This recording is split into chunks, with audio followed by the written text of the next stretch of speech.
ಮಾಂಗಲ್ಯ ಎಂಬ ಸುಂದರ ಸಾಮಾಜಿಕ ನಾಟಕದ ಬಗ್ಗೆ ಈಗಾಗಲೇ ಎಲ್ಲರೂ ನೋಡ್ಲಿಕ್ಕೆ ಬಂದಿದ್ದೀರಿ. ಮುಖ್ಯವಾಗಿ ಒಂದು ನಾಟಕ ಆಗ್ಬೇಕಾದ್ರೆ ಎಷ್ಟು ತ್ರಾಸಾಗಿರ್ತೈತೆ ಹುಡುಗರಿಗೆ. ತಿಂಗಳಾನುಗಂಟ್ಲೆ ಮಾತು ಕಲ್ತಿರ್ತಾರ.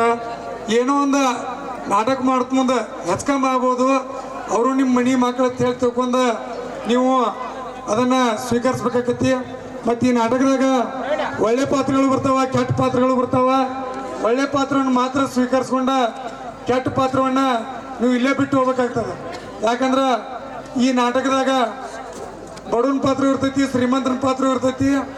ಧರ್ಮದಿಂದ ನಡೆದವ್ರಿಗೆ ಯಾವ ರೀತಿ ನಡೀತೈತಿ ಮತ್ತು ಧರ್ಮದಿಂದ ನಡೆದವ್ರಿಗೆ ಯಾವ ರೀತಿ ಆಕೈತಿ ಅನ್ನೋದು ಈ ನಾಟಕದಲ್ಲಿ ಇನ್ನೇನು ಕೆಲವೇ ಕ್ಷಣಗಳಲ್ಲಿ ಯುವಕರು ಪ್ರದರ್ಶನ ಮಾಡಲಿದ್ದಾರೆ.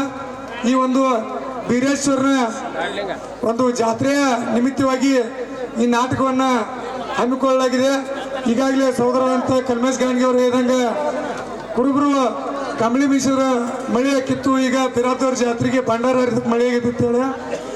ಅದೇ ರೀತಿ ಎಲ್ಲರೂ ಒಂದು ಈ ಪರಂಪರೆಯನ್ನು, ಈ ಒಂದು ಏನೋ ಆಚರಣೆಗಳದಾವ ಇದನ್ನು ಮುಂದೆ ಹಿಂಗೆ ಒರೆಸ್ಕೊಂಡು ಹೋಗೋಣ ಮತ್ತು ಎಲ್ಲರೂ ಸಹಕಾರ ಇದಕ್ಕೆ ಇರಬೇಕು ಅಂತೇಳಿ ಎರಡು ಮಾತನ್ನು ಮುಗಿಸ್ತೀನಿ. ಜೈ ಹಿಂದ್, ಜೈ ಕರ್ನಾಟಕ.